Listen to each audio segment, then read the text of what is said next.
ಜನ ಎಲ್ಲಿವರೆಗೆ ಅಪೇಕ್ಷೆ ಪಡ್ತಾರೋ ಅಲ್ಲಿವರೆಗೂ ಬಜೆಟ್ ಮಂಡನೆ ಅಂತ ಸಿಎಂ ಕೊಟ್ಟಂತ ಹೇಳಿಕೆ. ಪರೋಕ್ಷವಾಗಿ 5 ವರ್ಷ ನಾನೇ ಸಿಎಂ ಅಂತ ಸಿದ್ದರಾಮಯ್ಯನವರು ಹೇಳಿದ್ದಾರೆ. ಚಾಮರಾಜನಗರದಲ್ಲಿ ಮುಖ್ಯಮಂತ್ರಿ ಸಿದ್ದರಾಮಯ್ಯನವರು ಕೊಟ್ಟಂತ ಹೇಳಿಕೆ ಇದು. ಜನ ಎಲ್ಲಿ ತನಕ ಅಪೇಕ್ಷೆ ಪಡ್ತಾರೋ ಅಲ್ಲಿ ತನಕ ನಾನೇ ಬಜೆಟ್ ಮಂಡನೆ ಮಾಡ್ತೀನಿ ಅಂತ ಪರೋಕ್ಷವಾಗಿ 5 ವರ್ಷ ನಾನೇ ಸಿಎಂ ಅಂತ ಹೇಳಿದ್ದಾರೆ ಸಿದ್ದರಾಮಯ್ಯನವರು. 2028 ನಿಮ್ಮದೇ ನೇತೃತ್ವದಲ್ಲಿ ಚುನಾವಣೆಗೆ ಹೋಗ್ತೀರಾ ಅಂತ ಪ್ರಶ್ನೆ ಮಾಡಿದಾಗ 2028ಕ್ಕೆ ಚುನಾವಣೆ ಬಂದಾಗ ನೋಡೋಣ ಸಿದ್ದರಾಮಯ್ಯನವರು ಕೊಟ್ಟಂತ ಪ್ರತಿಕ್ರಿಯೆ. ಬಜೆಟ್ ಮಂಡಿಸುವಂತಹ ಇದಿದೆ ಸರ್ ಇದಕ್ಕೆ. ಜನ ಎಲ್ಲಿವರೆಗೆ ಅಪೇಕ್ಷೆ ಪಡ್ತಾರೆ ಅಲ್ಲಿವರೆಗೂ ಮಂಡಿಸ್ತಾರೆ. ಬಜೆಟ್ ಮಂಡಿಸುವಂತಹ ಇದಿದೆ ಸರ್ ಇದಕ್ಕೆ. ಜನ ಎಲ್ಲಿವರೆಗೆ ಅಪೇಕ್ಷೆ ಪಡ್ತಾರೆ ಅಲ್ಲಿವರೆಗೂ ಮಂಡಿಸ್ತಾರೆ. ಬಜೆಟ್ ಮಂಡಿಸುವಂತಹ ಇದಿದೆ ಸರ್ ಇದಕ್ಕೆ. ಜನ ಎಲ್ಲಿವರೆಗೆ ಅಪೇಕ್ಷೆ ಪಡ್ತಾರೆ ಅಲ್ಲಿವರೆಗೂ ಮಂಡಿಸ್ತಾರೆ. ಬಜೆಟ್ ಮಂಡಿಸುವಂತಹ ಇದಿದೆ ಸರ್ ಇದಕ್ಕೆ. ಜನ ಎಲ್ಲಿವರೆಗೆ ಅಪೇಕ್ಷೆ ಪಡ್ತಾರೆ ಅಲ್ಲಿವರೆಗೂ ಮಂಡಿಸ್ತಾರೆ.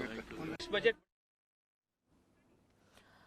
ಸಿಎಂ ಉಳಿದ 2.5 ವರ್ಷವನ್ನ ಸಂಪೂರ್ಣ ಮಾಡ್ತಾರೆ. ಕಾಂಗ್ರೆಸ್ನಲ್ಲಿ ನಾಯಕತ್ವ ಬದಲಾವಣೆ ಚರ್ಚೆಯೇ ಆಗ್ತಿಲ್ಲ ಅಂತ ಬೆಂಗಳೂರಿನಲ್ಲಿ ಸಚಿವ ಎಚ್.ಸಿ. ಮಹದೇವಪ್ಪ ಹೇಳಿಕೆ ಕೊಟ್ಟಿದ್ದಾರೆ. ಉಳಿದ 2.5 ವರ್ಷವನ್ನ ಮುಖ್ಯಮಂತ್ರಿಗಳೇ ಪೂರ್ಣ ಮಾಡ್ತಾರೆ, ಸಿದ್ದರಾಮಯ್ಯನವರೇ ಪೂರ್ಣ ಮಾಡ್ತಾರೆ ಉಳಿದ 2.5 ವರ್ಷ. ಸಚಿವ ಎಚ್.ಸಿ. ಮಹದೇವಪ್ಪ ಕೊಟ್ಟಂತ ಹೇಳಿಕೆ. ಕಾಂಗ್ರೆಸ್ನಲ್ಲಿ ನಾಯಕತ್ವ ಬದಲಾವಣೆ ಚರ್ಚೆನೇ ಆಗ್ತಿಲ್ಲ ಅಂತ ಹೇಳಿದ್ದಾರೆ ಎಚ್.ಸಿ. ಮಹದೇವಪ್ಪ ಅವರು. ಈಗಾಗಲೇ ಸರ್ಕಾರಕ್ಕೆ 2.5 ವರ್ಷ ಪೂರ್ಣ ಆಗಿದೆ. ಸರ್ಕಾರದಲ್ಲಿ ಯಾವ ಗೊಂದಲವೂ ಇಲ್ಲ. ಕಾಂಗ್ರೆಸ್ ಸರ್ಕಾರವೇ 2.5 ವರ್ಷ ಅಧಿಕಾರದಲ್ಲಿರುತ್ತೆ, ಸಿದ್ದರಾಮಯ್ಯನವರೇ ಮುಂದುವರಿತಾರೆ ಅಂತ ಮಹದೇವಪ್ಪ ಹೇಳಿಕೆ ಕೊಟ್ಟಿದ್ದಾರೆ. ಗೊಂದಲನೂ ಇಲ್ಲ, 2 ವರ್ಷ ಸಂಪೂರ್ಣ ಆಗಿದೆ. ಇವತ್ತಿಗೆ ಮುಖ್ಯಮಂತ್ರಿಗಳು ಉಳಿದಿರೋ 2 ವರ್ಷವನ್ನು ಕಾಂಗ್ರೆಸ್ ಸರ್ಕಾರ ಸಂಪೂರ್ಣವಾಗಿ ಪೂರೈಸ್ತದೆ. ಮತ್ತೆ ಕಾಂಗ್ರೆಸ್ ಸರ್ಕಾರ ಅಧಿಕಾರಕ್ಕೆ ಬರುತ್ತೆ 2028ಕ್ಕೆ. ಯಾವ ಗೊಂದಲನೂ ಇಲ್ಲ, 2 ವರ್ಷ ಸಂಪೂರ್ಣ ಆಗಿದೆ. ಇವತ್ತಿಗೆ ಮುಖ್ಯಮಂತ್ರಿಗಳು ಉಳಿದಿರೋ 2 ವರ್ಷವನ್ನು ಕಾಂಗ್ರೆಸ್ ಸರ್ಕಾರ ಸಂಪೂರ್ಣವಾಗಿ ಪೂರೈಸ್ತದೆ. ಮತ್ತೆ ಕಾಂಗ್ರೆಸ್ ಸರ್ಕಾರ ಅಧಿಕಾರಕ್ಕೆ ಬರುತ್ತೆ 2028ಕ್ಕೆ. ಮುಂದಿನ ಬಜೆಟ್ ಸಿಎಂ ಸಿದ್ದರಾಮಯ್ಯ ಅವರೇ ಮಾಡ್ತಾರೆ. ಪರೋಕ್ಷವಾಗಿ ಸಿಎಂ ಬದಲಾವಣೆ ಇಲ್ಲ ಅಂತ ಸಚಿವ ಸತೀಶ್ ಜಾರಕಿಹೊಳಿ ಕೂಡ ಹೇಳಿಕೆ ಕೊಟ್ಟಿದ್ದಾರೆ. ನಾಯಕತ್ವ ವಿಚಾರವಾಗಿ ಸಾಕಷ್ಟು ಬಾರಿ ಮಾತಾಡಿದ್ದೀನಿ, ಅವರಿವರು ಹೇಳಿದ ಹೇಳಿಕೆ ಬಗ್ಗೆ ನಾನು ಮಾತಾಡಲ್ಲ. ಡಿಸಿಎಂ ಡಿಕೆ ಶಿವಕುಮಾರ್ ಹೇಳಿಕೆಗೆ ಪ್ರತಿಕ್ರಿಯಿಸೋದಕ್ಕೆ ಸತೀಶ್ ಜಾರಕಿಹೊಳಿ ನಿರಾಕರಿಸಿದರು. ಅವರ ಹೇಳಿಕೆಗಳ ಬಗ್ಗೆ ಅವರೇ ಹೇಳಬೇಕು ಅಂತ ಹೇಳಿದ್ರು ಸತೀಶ್ ಜಾರಕಿಹೊಳಿ. ಸರ್ಕಾರಕ್ಕೆ 2.5 ವರ್ಷ ತುಂಬಿದೆ, ಒಳ್ಳೆ ಕೆಲಸ ಮಾಡಿದ್ದೀವಿ, ಮುಂದೇನೂ ಕೂಡ ಒಳ್ಳೆ ಕೆಲಸ ಮಾಡ್ತೀವಿ, ಗ್ಯಾರಂಟಿಗಳನ್ನ ನಾವು ಮುಂದುವರಿಸ್ತೀವಿ ಅಂತ ಸಚಿವ ಸತೀಶ್ ಜಾರಕಿಹೊಳಿ ಹೇಳಿಕೆ ಕೊಟ್ಟಿದ್ದಾರೆ.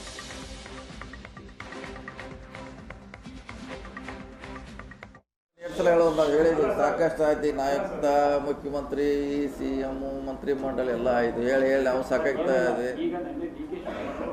ಇಲ್ಲ, ಇನ್ನು ಅವ್ರು ಹೇಳಿದ್ದಕ್ಕೆಲ್ಲ ನಾ ಮಾಡೋಕ್ಕಲ್ಲ, please sorry, very very sorry. ನಾ ಇಲ್ಲಿವರೆಗೆ ನೀನು ಹೇಳಿದ್ರಂತ ನೀವು ಬಂದು ನನಗೆ ಹೇಳಲಿಕ್ಕಾಗೋಲ್ಲ. ಅವ್ರ ವಿಷಯ ಅವ್ರಿಗೆ ಸಂಬಂಧಪಟ್ಟದ್ದು, ನನಗೆ ಏನರ ನಮಗೆ ಸಂಬಂಧಪಟ್ಟದಿದ್ರೆ ಹೇಳಂದ್ರೆ ಹೇಳ್ತೀನಿ. ಈಗ ದಿವಸ ಒಂದು 10 ಮಂದಿ ಸ್ಟೇಟ್ಮೆಂಟ್ ಕೊಡ್ತಾರೆ, ಅದಕ್ಕೆ ನಾವು ರಿಯಾಕ್ಟ್ ಮಾಡಲ್ಲ. 2 ವರ್ಷ ಒಳ್ಳೆ ಕೆಲಸ ಮಾಡಿದ್ದೀವಿ, ಗ್ಯಾರಂಟಿ ಕೊಡೋದಲ್ಲ ತಿಳಿದ್ರು ಕೊಟ್ಟಿದ್ದೀವಿ. ಭಾಳಷ್ಟು ಪ್ರಚಾರ ಆಯಿತು, ಕೊಡಲಿಕ್ಕಾಗೋಲ್ಲ. ಸಮರ್ಥವಾಗಿ ಸಿ ಎಮ್ ಅವರು ನಿಭಾಯಿಸಿದ್ದಾರೆ. ಸೊ ಮುಂದೆ ಕೂಡ ಅದನ್ನು ಒರೆಸ್ತಾರೆ. ಸೊ ಇನ್ನು ಮತ್ತು ಹಲವಾರು ಯೋಜನೆಗಳನ್ನು ಮಾಡ್ತಾಯಿದ್ದೀವಿ ನಮ್ಮ ಸರ್ಕಾರದಿಂದ. ಈಗ 30 ತಿಂಗಳು ಕಂಪ್ಲೀಟ್ ಮಾಡಿದ್ದೀವಿ, ಇನ್ನು 30 ತಿಂಗಳು ಇದೆ ಸರ್ಕಾರದಲ್ಲಿ ಒಳ್ಳೆ ಕೆಲಸ ಮಾಡ್ಲಿಕ್ಕೆ ಪ್ರಯತ್ನ ಮಾಡ್ತಾ ಇದ್ದೀವಿ. ವಿಚಾರ ಅಲ್ಲ ಅದು, ನೀವು ಅವ್ರಿಗೆ ನಾವು ರಿಯಾಕ್ಟ್ ಮಾಡ್ಲಿಕ್ಕಾಗೋಲ್ಲ. ನೀವು ಅವ್ರನ್ನೇ ಏನು ಹೇಳಿದ್ರೆ ಅವ್ರನ್ನೇ ಕೇಳಿದ್ರೆ ಒಳ್ಳೆಯದು. ನಾವು ಹೇಳಿಲ್ಲ, ಪದೇ ಹೇಳಿ ಅದು ಹೈಕಮಾಂಡಿಗೆ ಬಿಟ್ಟಂಥ ವಿಚಾರ. ಈಗ ಅವ್ರು ಮುಂದುವರಿದ್ರೆ ಮುಂದುವರಿತಾರೆ, ಇಲ್ಲಾಂದ್ರೆ ಇಲ್ಲ. ಈಗ ಅದರಲ್ಲಿ ನಮ್ಮ ಪಾತ್ರ ಏನಿಲ್ಲ, ನಾವೇ ಮಾಡೋದು, ನಮ್ಮ ಪಾತ್ರ ಏನೂ ಇಲ್ಲ. ಇಲ್ಲ, ಅದನ್ನು 2 ಸಲ ಹೇಳೋದು ನಾವು ಹೇಳಿದ್ವಿ, ಸಾಕಷ್ಟು ಆಯ್ತು. ನಾಯಕ ಮುಖ್ಯಮಂತ್ರಿ ಸಿಎಂ ಮಂತ್ರಿಮಂಡಲ ಎಲ್ಲ ಆಯಿತು, ಹೇಳಿ ಅವ್ನು ಸಾಕಾಗ್ತಾ ಇದೆ.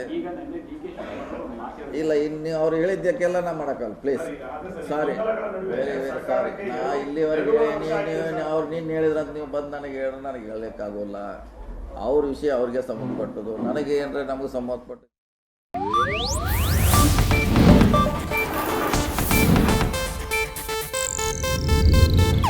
ಇದು ಏಷ್ಯಾನೆಟ್ ನ್ಯೂಸ್ ನೆಟ್ವರ್ಕ್ ಪ್ರಸ್ತುತಿ.